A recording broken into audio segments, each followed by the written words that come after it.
ये कहानी है उस दौर की जब कंगारू का वर्चस्व संपूर्ण क्रिकेट के धरती में था और उनका अथाह पराक्रम उनके अदम्य साहस की गवाही दे रहा था। पिछले 3 वर्ल्ड कप और उन तीनों वर्ल्ड कप में लगातार जीत के ऐतिहासिक आंकड़े ये बता रहे थे कि उस वक्त कंगारू की क्या औकात थी। 4 बार की विश्व विजेता टीम 2011 वर्ल्ड कप में एक बार फिर से पोंटिंग की अगुवाई में खेल रही थी। एक ऐसा कप्तान जिनके कप्तानी में कंगारू ने कभी भी पराजय नहीं देखी थी, जो लगातार 24 मैचों से अपराजित था, जिसकी कप्तानी में कंगारू ने पिछले 2 वर्ल्ड कप में लगातार अपराजित सर्वशक्तिमान होने का रिकॉर्ड बनाया था। और इस बार भी कंगारू टीम अपने सभी 11 मुकाबले जीते थे और ऐसी परिस्थिति में उस कप्तान की निगाहें थी लगातार तीसरी बार वर्ल्ड कप जीतने की और वर्ल्ड कप से वो महज 2 कदम ही पीछे थे। और सामने थे MS धोनी, जो कि एक ऐसे कप्तान थे जिनको की होशियारी में महारत हासिल थी, क्योंकि उन्होंने अपने इसी होशियारी के दम पर भारत को 2007 T20 वर्ल्ड कप जिताया था। अहमदाबाद का मोटेरा स्टेडियम उस रात उस तबाही की गवाही बनने वाला था। 24 मार्च 2011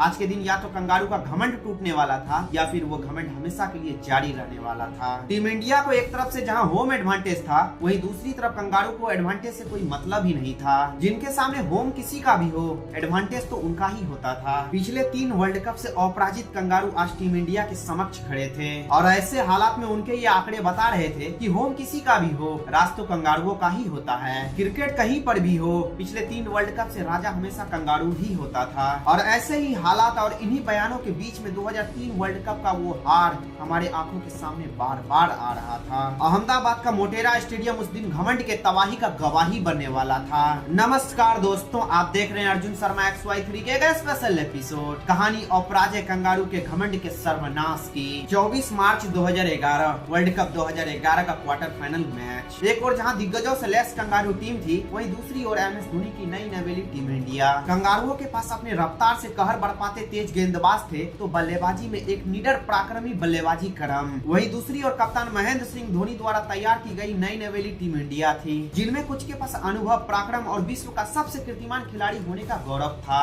परंतु इस गौरव के दम पर टीम इंडिया कभी भी वर्ल्ड कप नहीं जीती थी। टीम इंडिया के पास ये कलंक था और वहीं कंगारुओं के पास ये घमंड था, और कंगारुओं का वो घमंड जायज भी था। सिक्का कंगारुओं के पक्ष में गिरता है और कंगारुओं ने पहले बल्लेबाजी करने का निर्णय लिया। कंगारुओं का ये निर्णय टीम इंडिया के जख्मों पर एक और कलंक का इशारा कर रहा था। उस मैच से पहले ये कहा जाता था कि वर्ल्ड कप में टीम इंडिया कंगारुओं के सामने पिछले 6 बार लक्ष्य का पीछा करने उतरी है, लेकिन एक बार भी लक्ष्य का पीछा नहीं कर पाई है। हर बार टीम इंडिया को ऑस्ट्रेलिया के सामने पराजय ही झेलनी पड़ी थी। अहमदाबाद का मोटेरा स्टेडियम, जहां आज कंगारुओं का घमंड या तो जारी रहने वाला था या तो हमेशा हमेशा के लिए उसमें विराम लगने वाला था। कप्तान महेंद्र सिंह धोनी के टॉस हारने के बाद दिग्गजों के बयान बदल चुके थे, क्योंकि चेस करते हुए टीम इंडिया कंगारुओं को कभी भी पराजित नहीं किया था और ये रिकॉर्ड बता रहे थे कि कंगारू टीम इंडिया पर कितने भारी थे। कुछ ऐसे ही हालात और कुछ ऐसे ही परिस्थिति में अहमदाबाद के मोटेरा स्टेडियम में लिखी जाती है कंगारुओं के पराजय की पटकथा। कंगारुओं की तरफ से पारी की शुरुआत करने आते हैं शेन वाटसन और हैडन, और हमेशा की तरह कंगारू की शुरुआत शानदार रही, परंतु वाटसन ज्यादा देर तक मैदान में नहीं टिक सके। वाटसन के आउट होते ही मैदान में आते हैं कंगारुओं के अपराजित सर्वशक्तिमान योद्धा रिकी पोंटिंग। एक ऐसा योद्धा जो यदि एक बार मैदान में टिक जाए तो बड़े बड़े दिग्गजों को अकेले ही दम पर छक्के छुड़ाने का दम लगता था। परंतु इस वर्ल्ड कप में वो कप्तान कंगारुओं का सिरदर्द बन चुका था, क्योंकि इस वर्ल्ड कप में वो महज 20 की औसत से ही रन बना रहा था। वर्ल्ड कप के 6 मैचों में पोंटिंग ने 20.4 के औसत से मात्र 102 रन ही बना पाए थे। परंतु उसके बल्ले की खामोशी को देखकर ये समझना कि उसमें रवानी नहीं है, ये टीम इंडिया के लिए सबसे बड़ी भूल थी, क्योंकि पूरे वर्ल्ड कप में खामोश रहने वाला पोंटिंग एक बार फिर से टीम इंडिया के खिलाफ चल चुका था। एक तरफ से जहां लगातार अंतराल में विकेट गिर रहे थे, वहीं दूसरी तरफ से कप्तान रिकी पोंटिंग कप्तानी पारी खेल रहे थे। उसका उद्देश्य और उसका लक्ष्य विराट रूप धारण कर चुका था, और ऐसे हालात में उस कप्तान का सिर्फ एक ही लक्ष्य था कि टीम के स्कोर को ऐसी जगह पर पहुंचाना है जहां से वो लक्ष्य अभेद बन जाए। देखते ही देखते उस कप्तान का शतक हो चुका था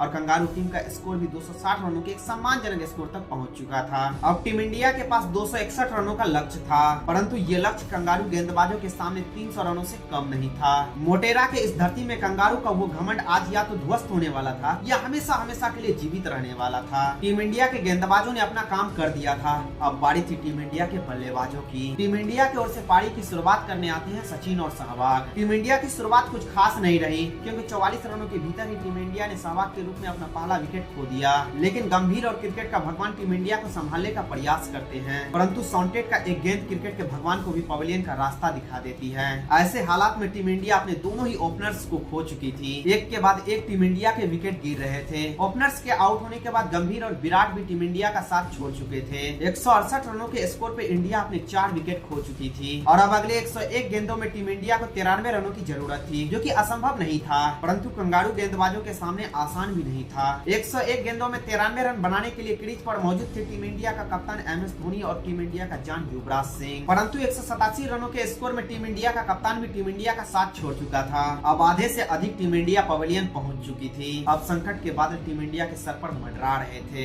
जो जीत पहले आसान दिख रही थी वही अब थोड़ी मुश्किल हो चुकी थी और ऐसे हालात पर टीम इंडिया के कप्तान अब टीम इंडिया के साथ नहीं थे और क्रिकेट के भगवान भी अब मैदान से मैच देख रहे थे। विस्फोटक सहवाग से उम्मीद टूट चुकी थी और टीम इंडिया अब एक बुरे हालात में फंस चुकी थी और ऐसे हालात में युवराज ने पहले पारी को संभाला और रैना ने आक्रमण किया और देखते ही देखते इन दोनों ने 50 रनों की साझेदारी भी पूरी कर ली और फिर युवराज सिंह ने भी अपना 50वां पूरा किया। अब ये मैच टीम इंडिया के लिए सिर्फ एक औपचारिक ही रह गई थी और ऐसे हालात में कंगारुओं का वो समर्पण टूटते हुए नजर आ रहा था। रैना और युवराज के ये शॉट कंगारुओं के घमंड को चकनाचूर कर रहा था। अब ये दोनों उन जख्मों का बदला ले रहे थे जो इन्हीं कंगारुओं ने 2003 वर्ल्ड कप में हमें दिया था। युवराज के शॉट के साथ कंगारुओं का वो समर्पण देखने लायक था। उस दिन मोटेरा के उस मैदान में कंगारुओं का घमंड ध्वस्त हो चुका था और टीम इंडिया के सर से वो कलंक मिट चुका था जो पिछले 6 मैचों से टीम इंडिया के साथ आ रहा था और सभी के चेहरों में फिर से वो खुशी वापस आ गई थी जो 2003 वर्ल्ड कप में गायब हो गई थी। उस दिन भारत में वो रवानी थी जो 2003 वर्ल्ड कप में खो चुकी थी। कुछ इसी जीत के साथ टीम इंडिया सेमीफाइनल में दस्तक दे चुकी थी और अब सेमीफाइनल में टीम इंडिया का टक्कर होने वाला था पड़ोसी देश पाकिस्तान से। और उस मैच में क्या क्या हुआ यदि आप ये जानना चाहते हैं तो कमेंट बॉक्स में जरूर लिखें, मैं आपके लिए ये वीडियो जरूर बनाऊंगा। तब तक के लिए टेक केयर एंड बाय, फिर मिलते हैं नेक्स्ट वीडियो में।